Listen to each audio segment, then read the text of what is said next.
Hey everyone, and welcome back to the Chit-Chat Show podcast. Thank you so much for joining me for another video. This is episode number 3, and if you're listening to us via Spotify or YouTube Music, or you're watching us on main YouTube, thank you so much for being here. We have another guest, 2 episodes running, and we're joined today by travel YouTuber Luke Twiddle. How are you doing today? Good, thanks, mate. How are you? Very well, thank you. Very well. So, I guess we can go by just introducing yourself, what you do, what can people find on your channel. Yeah, so I'm Luke. I'm 25.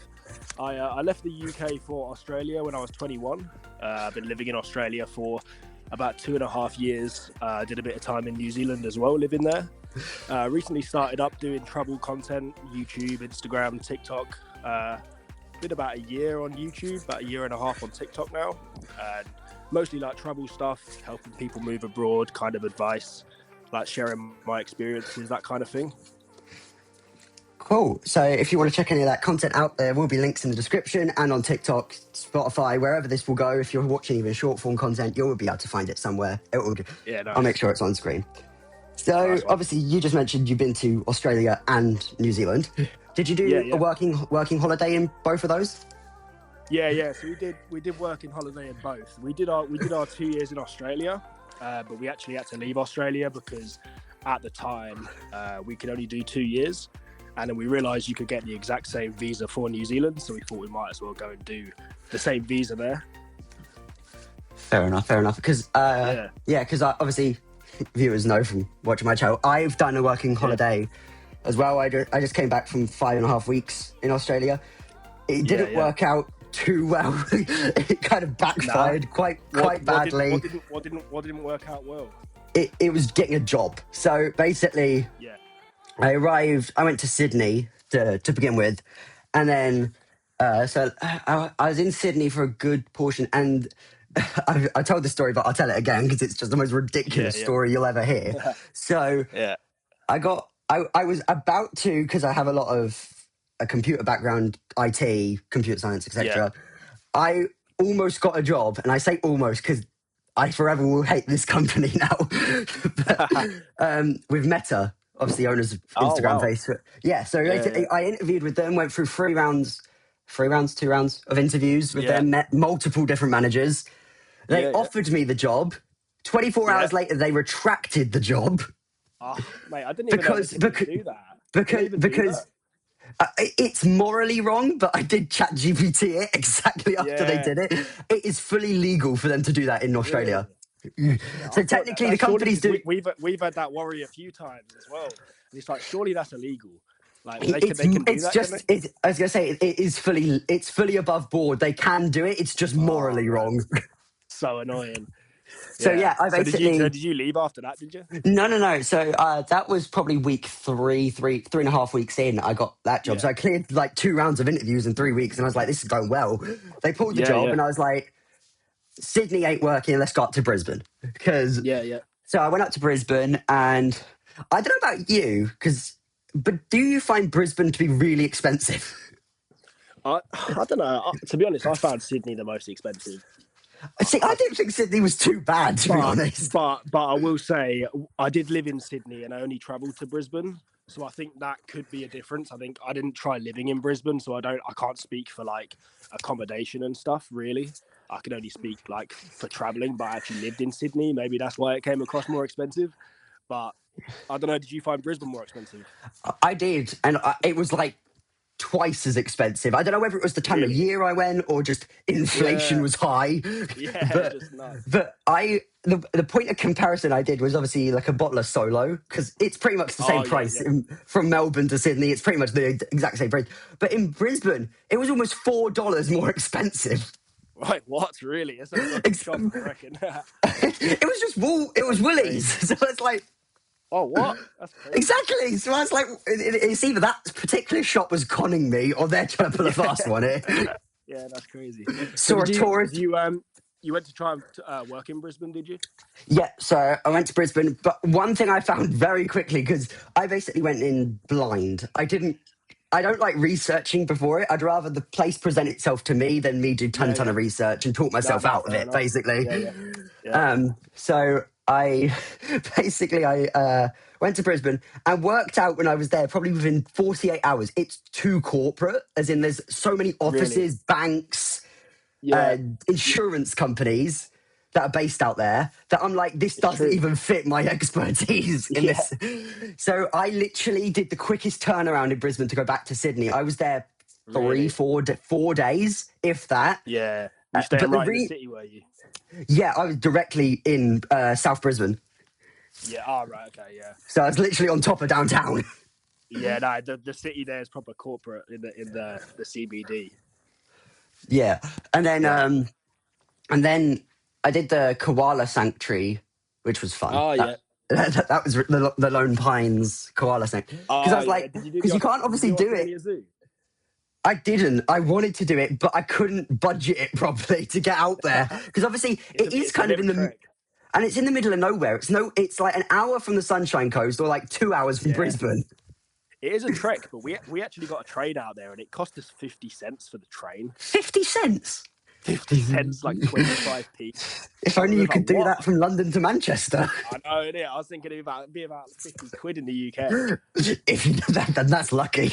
I Yeah. think at the minute for me to go from where I am in London all the way up to Birmingham, even Birmingham, not even as high as Manchester, it will cost me Yeah. 75 quid. Our UK train prices are ridiculous. They're Like not coming insane. down either. They're coming up. Yeah. Um, So go back to what were you saying about your work in Australia? yeah, Did you yeah, go yeah. back to Sydney then? Yeah. So basically, when I was at this is going full circle here with the meta stuff. So basically, I Yeah. was in the koala sanctuary. I was vlogging. I was doing a whole vlog day there. Finished the day, so I finished going around the entire koala sanctuary because half of it was shut because of wet Oh yeah. weather. So it Oh was quite shit. a small Small day thing. trip anyway. But then Yeah, it was yeah. as I was walking out and waiting for the bus to take you back to Brisbane, the Meta called me again and said, the guy who we originally replaced you with has pulled out. Do you want the job again? Oh my god. What the heck? And I was like, well, I'm in Proper messing Brisbane. you about. And I literally said to the lady, I'm in Brisbane, but I could be down in Sydney by tomorrow, basically. I could get a flight. Yeah. I could get a flight tonight, basically, and get down to Sydney. And she was like, yeah, that Yeah. works. It's all good. It's all good. And I was like, right. So I went straight on Skyscanner and started booking accommodation in Sydney. It was so last minute. They were pretty much sold out. Yeah. So I had to go into a hostel. There was no hostels for that night that I would have arrived in Sydney that was available. And obviously hotels are out of my budget. So what I had Yeah, to no, do was hotels get... are crazy. Yeah, I know, especially in the CBD in Sydney. They're Oh, flipping ridiculous. Yeah. Yeah, But yeah. but basically what I did was I ended up having to book a private room in the YHA in Sydney Central. Oh yeah. So that flipping cost me an arm and a leg for like a couple of nights. Yeah. YHA is pretty expensive. And Nice then though. I was gonna say they're good. It's a good quality hostel, but some of It's a their good hostel, pricing, yeah. their price inflation is ridiculous though.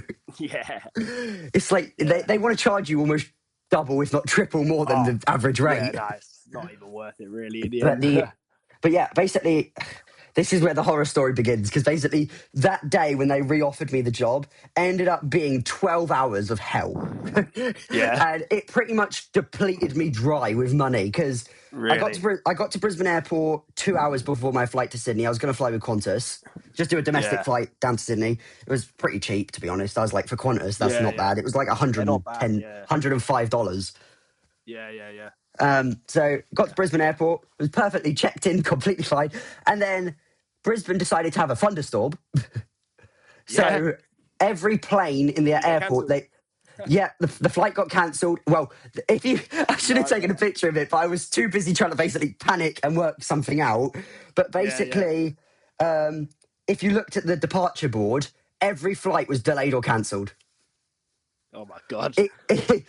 So, That's so insane. you, The well, worst luck. and then they had an announcement that came out, and for some reason I didn't vlog it. It would have been great vlog content, but I didn't vlog it Yeah, because I was yeah, too yeah. busy stressing, just trying to work out where the hell am I staying tonight.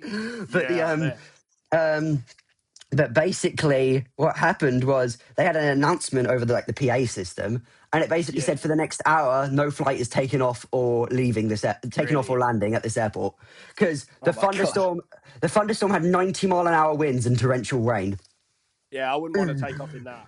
So they basically grounded everything for an hour. That's mad. And then you could just see out the window. I took a picture of it on my phone. But basically, any plane that was due to land was just circling the airport in the air.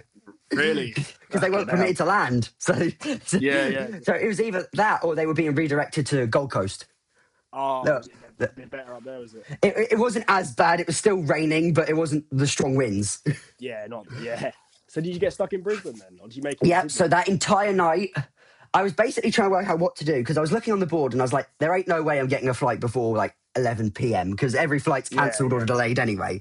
I went back down, packed my luggage up, and I was like, I went to the Qantas desk and was basically asking the bloke, like, what can I do here? What, do you do like, because obviously I had no concept of what Australian air regulation is, because obviously in the EU we are just privileged. We are privileged to hell. I mean, but they basically said, we can put you on the next flight. And I said, when is that? 2 days time.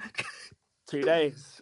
So they basically, so I was going to say, I would have missed it. So I was like, there's no way that's possible. So I basically said, can I have a refund issued? And he said, yeah, no problem. So he did whatever he did on the system. And then I got an email to basically say the refund's processing. And then I was like, all right, I've got to get out of here tonight. So I was looking at Gold Coast. I was looking at Brisbane. I was even looking at Sunshine Coast because you can obviously take the train. I was like, I was like, any of these airports flying anywhere near Sydney tonight? No, nothing. None of them were going. The first one was at 5 a.m. and it was fully booked. Really? Oh my God. Because obviously everyone had been delayed. So the people that were quicker than me have obviously got those seats. Yeah. Did you even get to Sydney in the end? I did. At 4 p.m. the next day. Did you make your interview or not?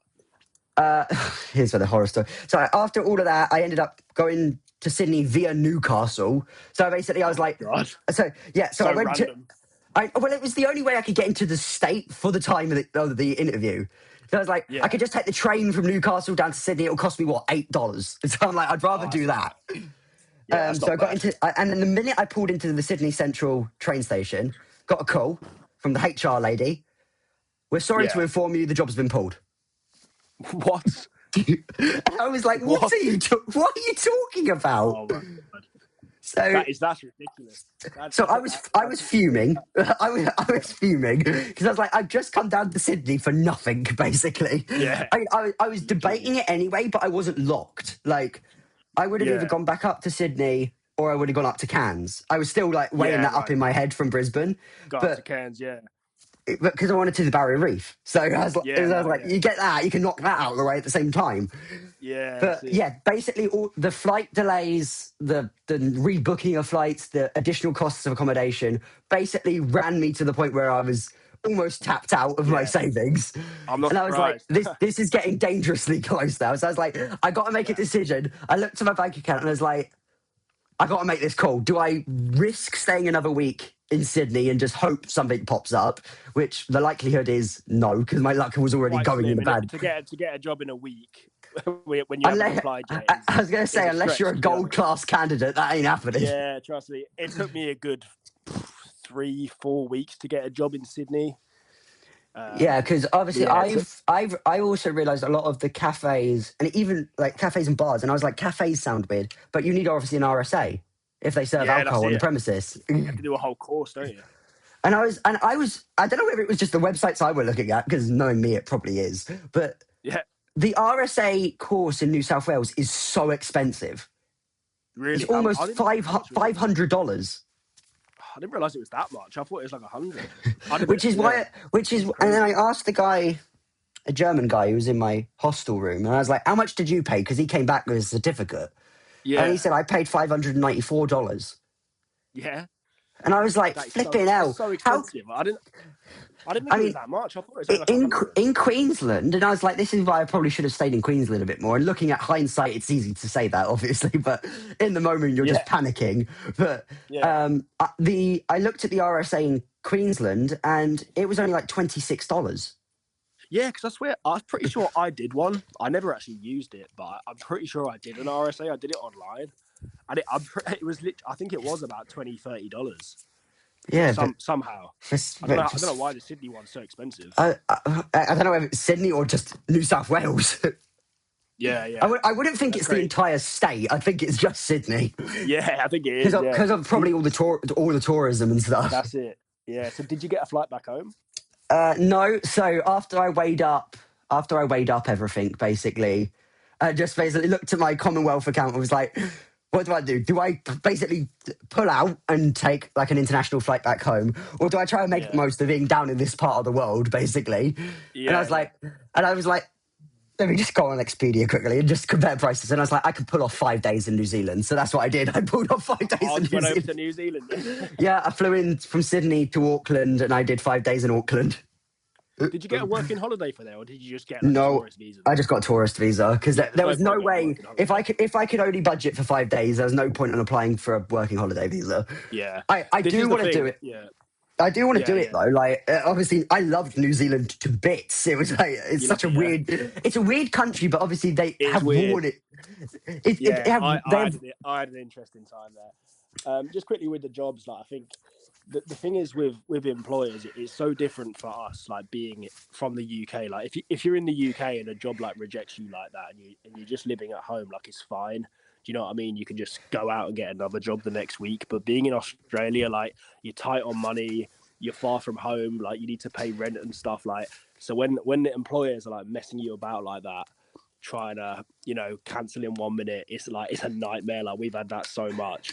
It's like there's nothing you need more when you're traveling than just like you've got the job and no messing about. Do you know what I mean? Because you've got no backup over here. Do you know what I mean? You've got to pay rent. Yeah, or you've either got to pay rent or you're jumping in and out of very expensive hostels. Exactly, yeah. Because I realised when I was there, basically the inflation price on my hostels in Sydney flipping skyrocketed while I was there. So I arrived in kind of mid-October. So I could get 2 weeks for about $550 to $600-ish, give or take, depending on what hostel. As I say, it's not awful. I could actually manage that financially. That's not awful, yeah. But by the time that's obviously for 2 weeks. But by the time November rocked around and kind of the back end of November happened, it was now $650 for 1 week. Oh my God. So basically, as I say, literally in the space of about 3 weeks, the inflation is basically doubled. Yeah. And it's because and I asked the receptionist at the hostel, and she just said it's Christmas pricing. Like we're introducing Christmas pricing early. Yeah. Do you find Australia more expensive or the UK? Having been in both. To be honest, at the minute, based on what I'm seeing, obviously back in England, flipping out, inflation is killing us. Like it's not so much food. Food is still okay. It's not expensive. It's everything else. Yeah. It's like transport. You're going to be paying an arm and a leg to go a couple of miles. Yeah, transport's ridiculous in the UK. And I also think even the salaries, obviously, they're nowhere near as good.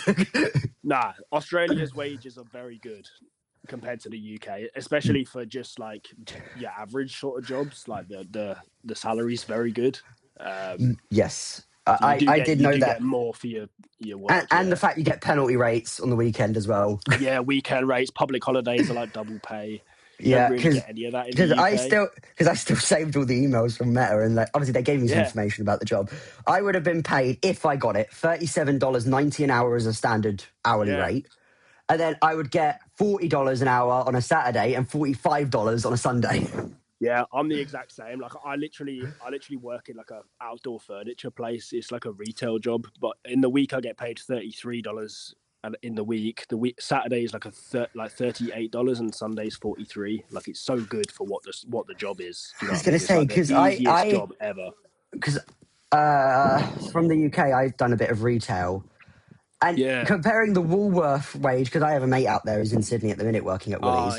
But he's getting paid almost $37 an hour for hourly in Woolworths as a standard rate, and I'm like, you'd get paid £11 an hour in England. No, literally, which is about $22, $23 max. Like, and he's getting over $10 more. Yeah. For same job. Basic sort of jobs, it's like there's a massive, massive difference, especially on the weekends. I also found with Australia, because the weather's obviously was good pretty much every day, other than the occasional day it absolutely bucketed it down with rain in Sydney. but even then it was still hot. But I found I was actually going out a lot more because in England, obviously, it's like cold 70% of the year. Yeah, literally. Yeah, you're lucky if you get a good summer. I mean, at the minute in France, it's snowed and we have frost here in England. Yeah, I UK bet in you're January sat is there in not like the weather 30-degree heat. It's about 30 degrees at the minute every day in Perth. Christmas Day was 40 degrees, so loving it. We're loving it here. I was going to say not jealous at all, but this is the time where I'm like, it's peak summer here and peak winter at the UK, so I'm the one laughing. I was going to say you ain't complaining about not being cold. Yeah. What were you saying? You were going out more? Yeah, so I actually found like even if it wasn't for a purpose, like even if I wasn't job hunting or I wasn't doing stuff for YouTube or I wasn't like going out with an intention, I was still naturally going out. It's like 100%. Because in England, I find myself more of an introvert. Like I don't want to go out because I never find a reason. It's either I have so many objections, like it's too expensive, it's too cold, and then there's a million other reasons that you could list on why not. It's either stay at home or go to the pub. Basically. But I did find though that with Australia, like even if I wasn't going out to drink or obviously job hunt or do vlogs for YouTube, I was naturally walking around the Sydney Botanical Gardens or doing a visit to the Opera House just to look at it, or 100%. like taking the train to Bondi Beach because why not? I want to swim. 100%. That's what I find living here. Like you just get out and about more. Like the weather being so good, like you don't want to just sit inside all day. You feel if you look outside and it's 30 degrees, you feel guilty for sitting inside just on the sofa. You actually think, oh, how like let's make the most of this. Do you know what I mean? But if you're in the UK, I would 100% agree with that because as someone who in England spends majority of their time either at work or at home, or occasionally when you have a day out to the cinema, it's kind of like I bounce between those three places. But in Australia, I was going here, there, and flipping everywhere. I was going Wollongong, I was going Blue Mountains, I was going Botanical Gardens. It's like I wanted to go and find Australia's 100%. Beauty, and I mean. Yeah, like you hear a lot. The lifestyle's better in Australia, but it is next level. Like once you actually move, you understand. Like there's so many aspects. It's not just the weather. I mean, you've obviously had it way longer than I did because obviously you've been there years. But I've obviously was only there 5 weeks. But I probably got a minute taste of what Australia is, and I already want to go back because it's just like I also found, and this is just not bringing politics into this, but I also found the Australian government treated me way better than the UK government does. Oh, yeah. I think anyone would treat you better than the UK government. I was going to say, I was literally... I had to deal with Medicare and obviously get Medicare set up, and I had to deal with phone plans and I had to get a Telstra number and stuff. But I found their customer service is incredible. Like in Australia, they're so friendly in it on the phone. It's friendly, but it's not like America where it's forced friendliness, where you can tell they want something out of it. I completely agree with that. In America, it's a bit too much, isn't it? But I think they only do it too much because they obviously want a tip at the end. So they think if they be because they basically think if we be your best friend, you'll be incentivized to give us something. But with Australia, it's just like it's not really a tipping culture in Australia, so it's not. Yeah, I realise that. I mean, genuine, maybe. And I also feel like it everything kind of plays into it, like the place, the vibe, the people, and it all just makes people naturally happier. People are a lot more. I've noticed this just so much being here. People are so much more positive than in the UK. Like the whole culture is so much more positive. Like Brits, we just moan about everything, don't we? Weather, government, taxes, paycheck.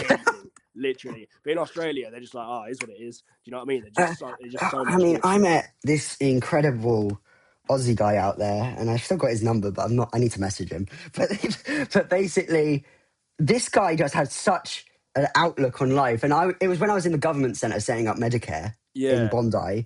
But this guy just walked in there, and I don't know what he was doing, but he just it sounded a bit weird to me, knowing England, knowing how antisocial England is. Like you want to avoid conversation if you don't know them. It's like. 100%. But this guy, he must have probably been late 50s, early 60s. Absolute incredible human being. He just started up a conversation with me, and we ended up talking for an hour.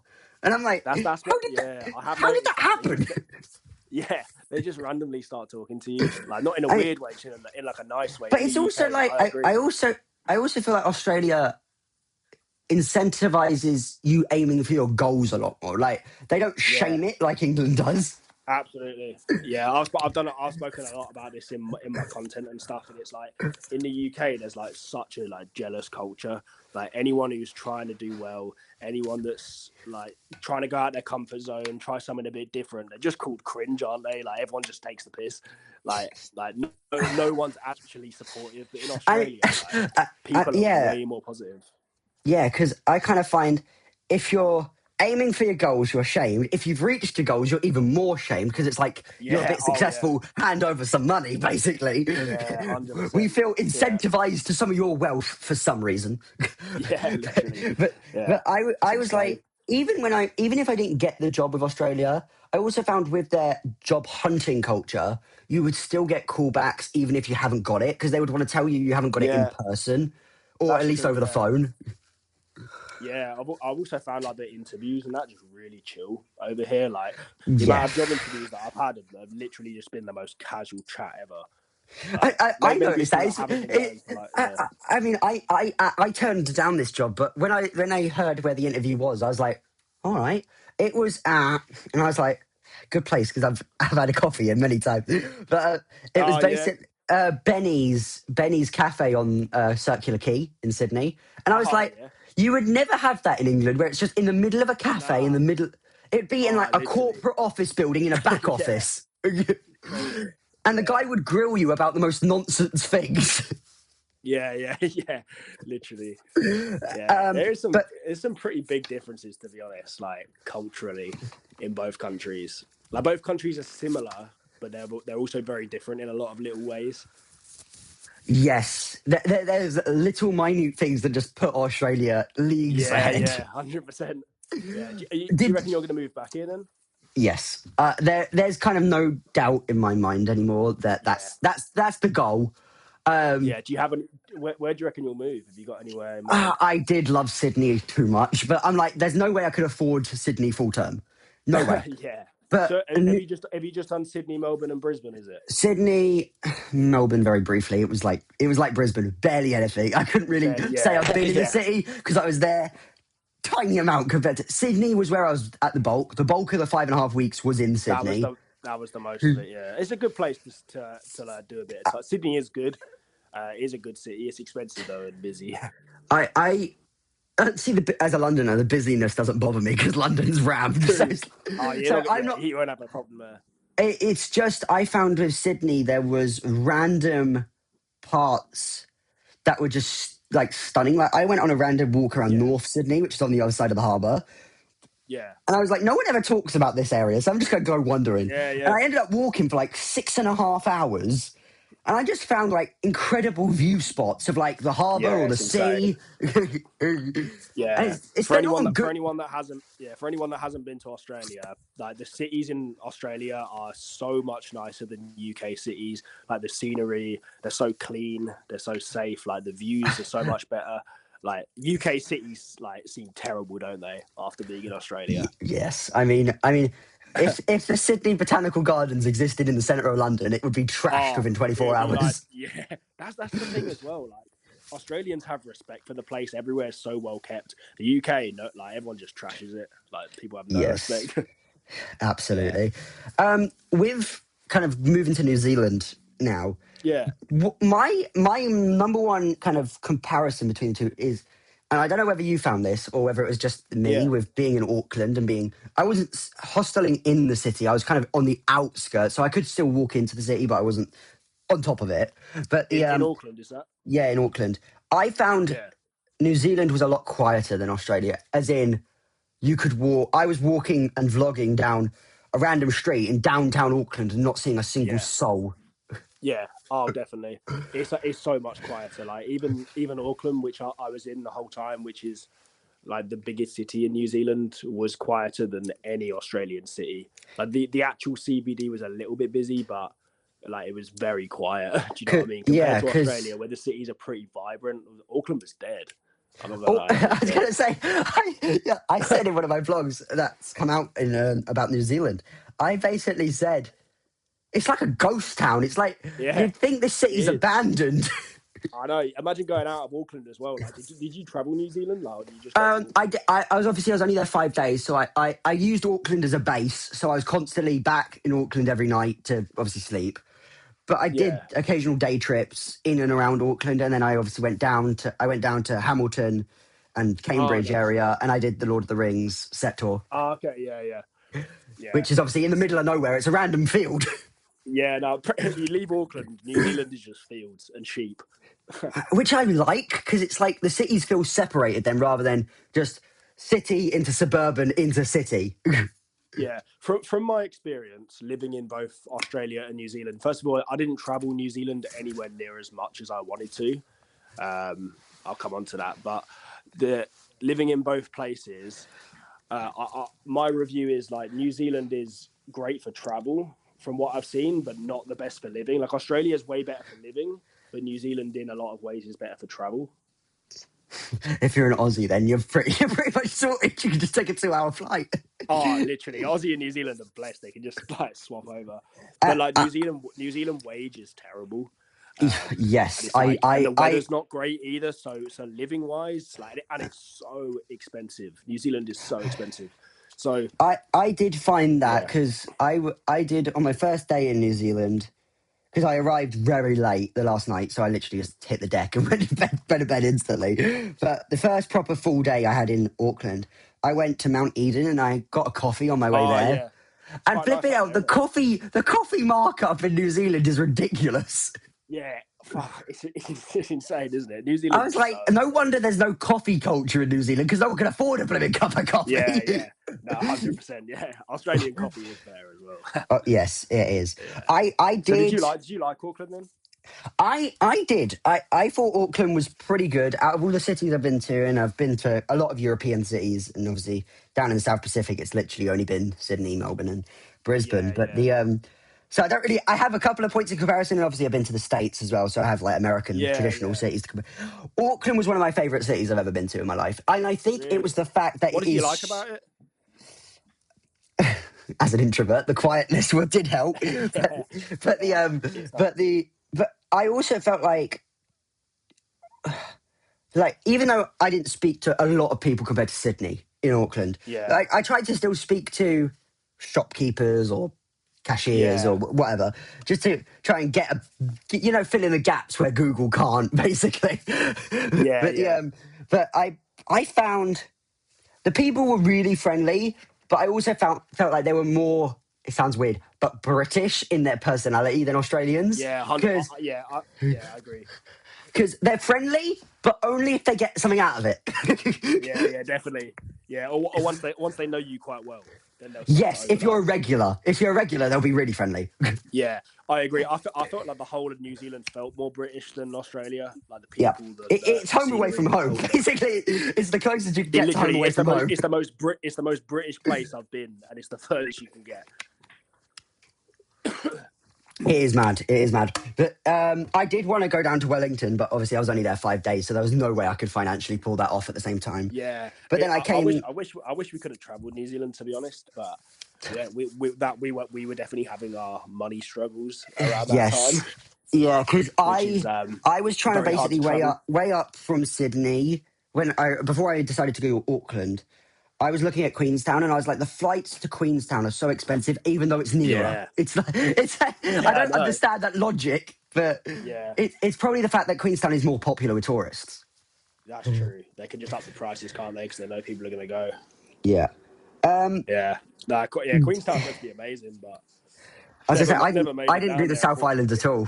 I didn't do this. No, neither did we. No, we literally travelled none of New Zealand. It was a real shame because when we went to New Zealand, we'd already been away from the UK about 2.5 years. So we were due a visit home, desperately. So that was our main priority. We had a bit of a struggle with getting jobs in Auckland. So we basically spent a load of money going home. So it meant that when we came back to New Zealand, we just had to work straight away again. And then by the time we'd finished working, we just wanted to go back to Australia. Do you know what I mean? So we never really got the chance to travel it. You had homesickness, but not for England, for Australia. Yeah. Oh, no, I'm not going to lie, 100%. I felt more homesick from Australia than the UK at that point. Would you say to someone who's going on a workers' holiday visa for the first time? Yeah. What would you say to them as, do you want to do, if they were weighing up New Zealand or Australia for a workers' holiday visa, where would you point them towards? Where would you have their North Star? Yeah, it depends what you're looking for. Like if you're after the sun, the beaches, high wages, like that, more of an outdoor more of a like beachy sort of lifestyle, then I'd choose Australia. If you're after more like hiking, like different types of, I'd say probably nicer scenery, and you don't care so much about the wage, and you like the cooler weather, then I'd choose New Zealand. So it really depends what you're looking for. Like personally, I definitely preferred Australia, but I think it depends what you're looking for, because Australia is not for everyone. Like a lot of people don't like the heat, or they're not that fussed about money. So it does depend what you're looking for. Personally, I'd say Australia, but that's not going to be for everyone. Do you know what I mean? I Like, I would don't know say what do you like the sound of more? I would lean more Australia as well, but I would say the only like asterisk you could put on Australia is the fact that a lot of people go there, so there's a lot more competition for the jobs. Yeah, there is, When but at the same time, I think there's more jobs. Yes, I Like, noticed that because did you find more success with jobs online or in person? I've always found it online. But I think it depends what you're going for. Like my girlfriend always goes for like hospitality, and she has a lot more luck actually walking into places. Yes, because obviously But I don't know what your personally, online. education. Yeah, I found online as well because I used Seek Yeah, a hell of a lot. Uh, yeah, I did find though with online they flipping took forever to reply to you if they did. yeah. I mean, Some places do. Yeah, I was firing off 75, 100 applications a day. And yeah. sometimes, I That's mean, the rough. this is the problem. I got back to the UK, and it was probably 4 or 5 days being back in England. I started getting emails Yeah. from the Australian people, finally having processed my application, going, "Come to an interview, come to an interview." Oh And my I'm like, god. "You Yeah, took 5.5 weeks to process my application. What is this?" that's insane. Yeah. Yeah, that's crazy. I, It depends. Some places you can get lucky with, but a lot of places do get back to you like weeks later. yeah. Um. Yeah. Did you?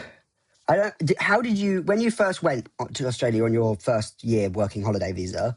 Did you do any Yeah. prep or did you go in blind? Like, did you do YouTube videos or looking up stuff on the Australian immigration website, or was you literally going in blind? To be honest, yeah, pretty much going in blind. Do you know what I mean? Like, I'd watch the odd couple of videos. The only place I'd researched really was Sydney, because I expected that I was just going to live in Sydney the whole time. But How like, wrong you here I were. am 3 years later, and I've been like everywhere. Yeah, So I'd I only do really find researched Sydney. I yeah, I did find that a lot of people do that in Australia. They go in with the expectation of I'm going to stay grounded in one Yeah, place, and then they end up flipping doing a 100%. lap of the country. Yeah, yeah. Which I actually recommend. Like, if you've got the money, travel first, because then you can kind of see your favorite place. Do you know what I mean? Yes. But what was I saying about? Oh yeah, so no, I pretty much went in blind. Like I didn't really plan anything. I think in a lot of ways that's the best way to do it. If you're the sort of person that stresses about lots of things, then it's best to do research. But if you're happy going with the flow, then just do that. Do you know what I mean? See, I'm kind of a weird middle ground where I don't like overdoing research because then I start talking myself out of it because I'm like, oh, there's this issue, there's this issue, there's this issue. And I'm like, but I want to do bare minimum research. I want to know the basics. I want to know how to get a tax number, how to do Medicare and all that. But then in terms of culture and identity and weather and stuff, I'm winging it. It's like, I don't Sorry. want to know anymore. Yeah, yeah. But I do find, and I've noticed this a lot with the people I share in the hostel with. Did you ever, obviously with you it's irrelevant, but this kind of more of a general question. Some people Yeah, find yeah. themselves getting caught in the trap of comparing to what they saw on YouTube. Like you see someone who's absolutely nailed a job, got it in 1 week, and they're like, why can't I get that? Yeah, 100%. Like, what you gotta remember when you move to Australia, is like everyone's experience is different. Some people can arrive there and love it in their first month, and then after that first month, the buzz is gone and they want to go home. Other people might really struggle in their first month, but then they grow to love it. Like, it's the same with everything. Like, you've just got to like accept that it's your own journey. Like, there's going to be ups, there's going to be downs, but like, do you know what I mean? Like, don't. Yeah, the worst thing you can do is compare it to other people's journeys. It's probably something that's easier said than done, because obviously I watched yourself, I watched Chasing Dane, I watched tons of videos before I went to Australia, but I also didn't want to over research. So one thing I did, because I was like, this is the way I'm going to do it, because I'm like, YouTube otherwise is going to push all these videos to me, and obviously I'm going to naturally click them. I'm in that mindset. I'm going to just click them and watch them. So what I did was I watched the videos, but then as soon as I was done with my research, I wiped my YouTube history and I was like, you ain't recommending me nothing anymore. Yeah. Well, that's the thing. If you watch too much online, like you actually like, it doesn't become special anymore because you've already seen it. Do you know what I mean? You've seen so many videos of it. Some things it's best to just go in like no research, and it actually shocks you. Like, some of my favorite places in Australia have been the places which I never expected to like. Do you know what I mean? Like, you have like an image in your head of where you're going to like, but some of my favorite places have been like, places I don't even know about. I mean,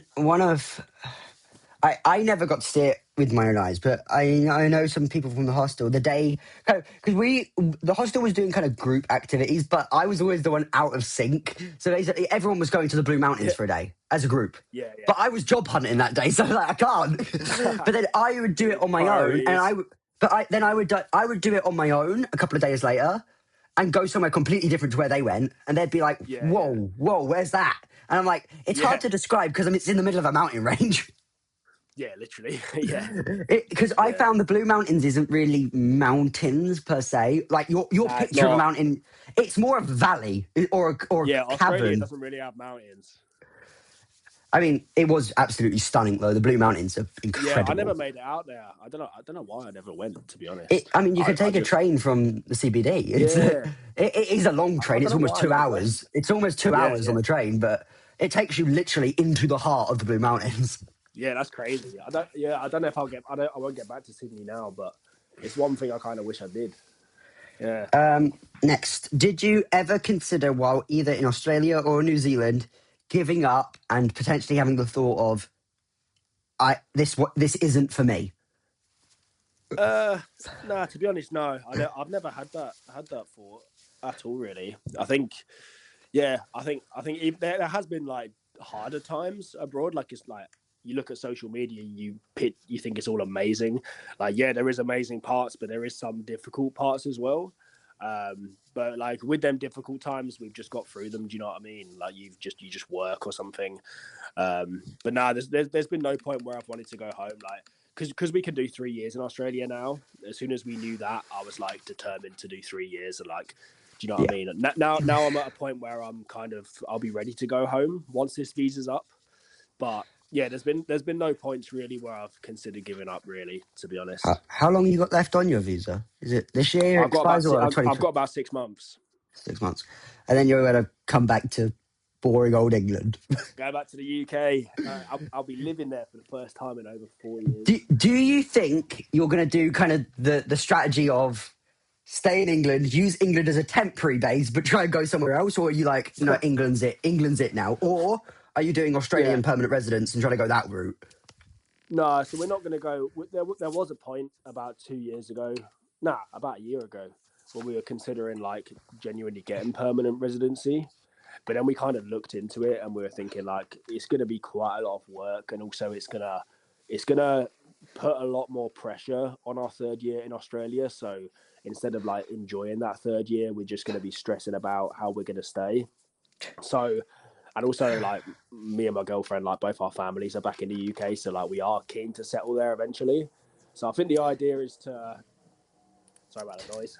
It's all good. So I think the idea is to settle down in the UK. Look, if we hate it, then there's always other options. But I think we're at least gonna like see how it goes. Do you know what I mean? And if we like it, we'll stay.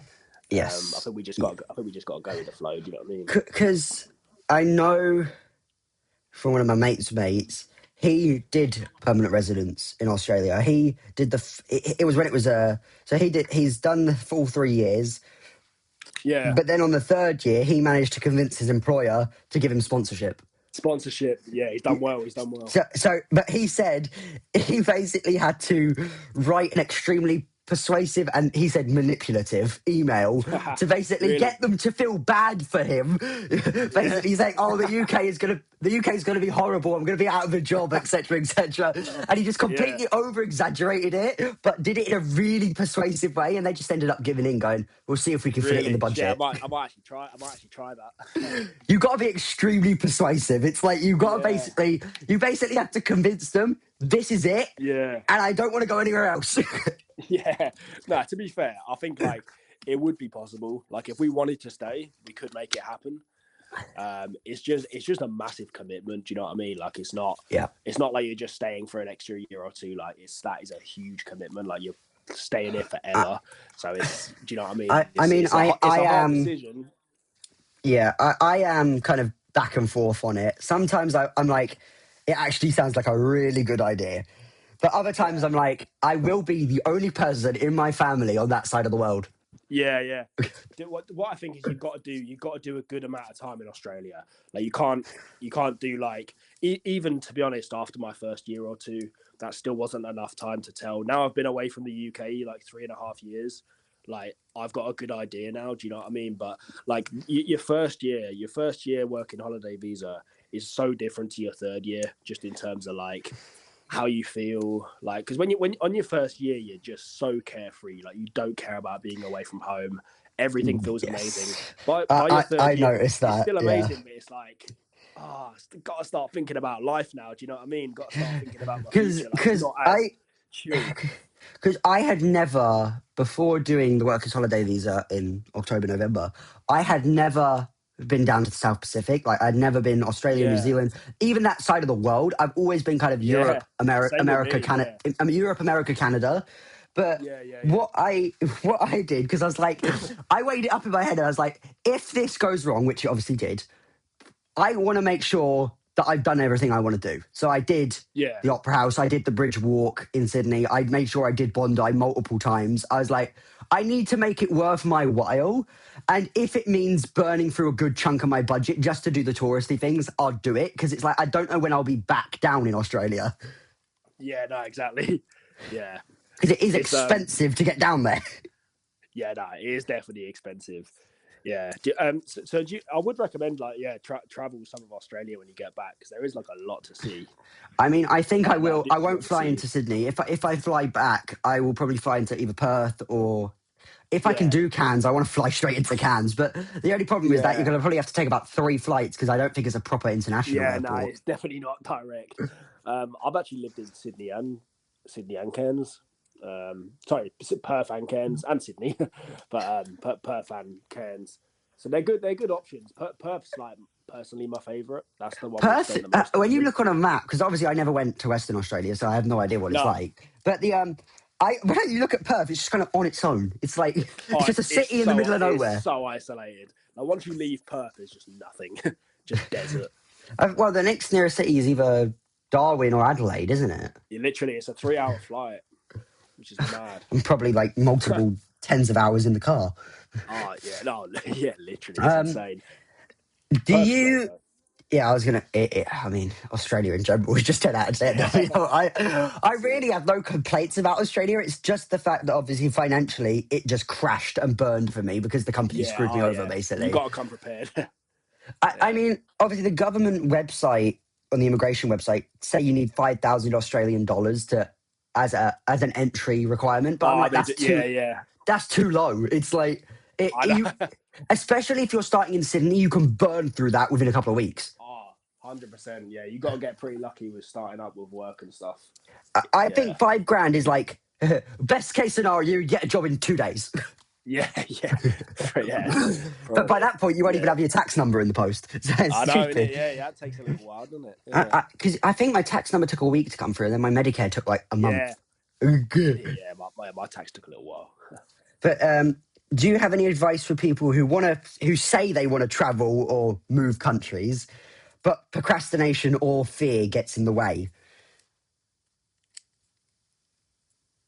your mate's got a part. He's never left the UK. You said. Yeah, so he's got a full British passport, but he's actually never left England. Like That's he's crazy. always been in like Nottingham, like that way. Yeah. But he's like he has dreams and ambitions of like traveling the world, going backpacking, but he can't put Yeah. himself to do it. It's like He just needs to do it, man. it's like, yeah, that's what I'm saying to him. I was like, you just got to pull the trigger. Like Yeah. you basically have to have a moment where you're like, have unlimited self-belief just to get over the hurdle of booking it. 100%. I think one of the biggest dangers, one of the most dangerous things you can do in your 20s is just spend the whole thing in your hometown, like working one job. Like you grow so much when you move abroad because you're doing different jobs. You have difficult periods. Like you learn so much, like what you like, what you don't like. If you just stay in your hometown, like, do you know what I mean? You're just going to be in the exact same place in like 5 years' time. And like, yeah, you might have a little bit more money, but it's like, I think travel and memories and stuff and learning is like way more valuable when you're young rather than just like staying in one job. Do you know what I mean? Yeah, I do get that. I get that. I mean, last year was, so I started YouTube kind of, the thing is, I kind of pre-recorded all of my vlogs for Australia and New Zealand while I was there. And now I'm trickling them out posting when I'm back home. Yeah, because the Wi-Fi in the hostel is not strong enough to bulk upload that amount of videos. Yeah. So now I'm on good, half-decent Wi-Fi. I'm just kind of trickling them out. What made you want to start making content then? Well, my history with YouTube is very long, complicated, and confusing. Right. So I have done YouTube on and off, various different channels. I've even edited for other people. Oh, nice. Since about 2018. So year 11 in school, I've done YouTube on and off. I've done it not consistent. Like I did it from 2018 to 2020, pretty much 2 videos a day for 365 days a year. I don't know how I could. I can't even do. I can't even. Crazy consistency. I can't even do that now. I don't even know how I did it back then. That's but insane. The energy I had and the determination I had, I've lost. That's insane. That's like next level. But then I did management for one of my friends' YouTube channels because he's good at making the videos, but not good at the corporate business side of YouTube where you got to do SEOs and flipping thumbnails and editing. I get ChatGPT to do it all. Fair enough. Reveal my secrets. While it's there, use it. That's it. Before YouTube blocks it. I've done like the business side of YouTube for other people. I've ran multiple of my own channels. A lot of them are either delisted, deactivated, or now deleted. Last time I remember looking at my original YouTube channel, my subscriber count was about 300. So it's the fact is I think I probably overdid the amount of videos to the point where people didn't know what to watch because there's too much. Yeah. You need to, that's one thing I've learned. You need to just be very specific with your videos. You try and do too many topics. The algorithm doesn't know what to do. Do you know what I mean? Well, I mean, with this channel, I'm trying to kind of push it in the direction of kind of podcasts every now and again, like every 2 weeks. This one is every 2 weeks. Yeah, nice. Every 2 weeks on a Friday at 3 p.m. UK time. But what I'm also trying to do is have the vlog content there. So if you want travel advice, I'm not like a travel agent, but you know what I mean? Like if you want genuine advice from someone who's done something, it's there as well. But obviously anyone that's done it can give advice because like you'll always be a step ahead of someone. Like you're already a step ahead of someone who's never left the UK. Do you know what I mean? So there's always people you can preach to. I mean, last year I did 5 days in Paris because I did Paris at the beginning of the year. This was way before I was doing YouTube, but I did Paris at the beginning of the year.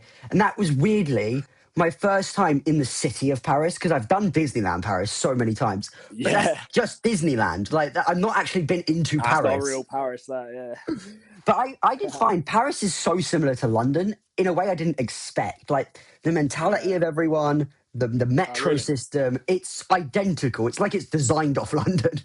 Yeah, but I also found that with Sydney. Sydney is architecturally and infrastructure-wise very London. I think the buildings are. The city centre is. They're like, definitely like the CBD. I mean, you obviously have the massive Salesforce tower in the skyline, which Yeah. Flipping heck, how they got that building, I don't know. Yeah. But it's weird because one of my mates, he has a YouTube channel as well, and he went to Australia in 2018, Oh, yeah. and when he showed the city skyline of Sydney, it was nothing like it is today. It's like Really? there was no high-rise buildings; it was just flat. Really? Yeah, it's mad now. Even since I went, it's like got so much more built up. It I was is, there like 3.5 years ago, or three and yeah. a bit. But this is we're kind of wrapping up now. So, do you have anything to plug? Do you have any questions for me? Any housekeeping you want to do with your channel? Yeah. Just gonna keep going with the channel. You can follow me, Luke Tweddle, on YouTube, on Instagram and TikTok as well. So feel free to give me a follow. Hopefully we can see you back in Australia at some point soon, bro. Yes, yeah, I'm working on it. The plan is Yeah, not well, in motion, but I'm trying to get a plan together. Yeah, well, give us a shout if you get over to Perth before the middle of next year. Yeah, we'll do. Yeah, nice one. Yeah, But hopefully you can. do you have? Is it just what are you prioritizing on your channel at the minute? Shorts, long form, bit of both? No, long form definitely.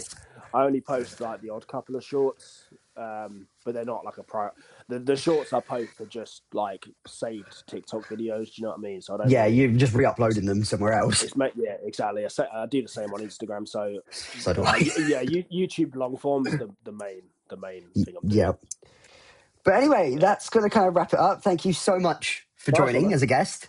But all good. if you make sure to give the Good to podcast a chat, follow, man. guys. We're across Spotify, YouTube Music, and the main YouTube site. So make sure to give us a follow or a subscribe. Make sure to subscribe to Luke as well. Links will all be in the description, so you make it nice and easy for you. But anyway, guys, thank you so much for joining, and we'll see you in 2 weeks for the next episode. See you guys.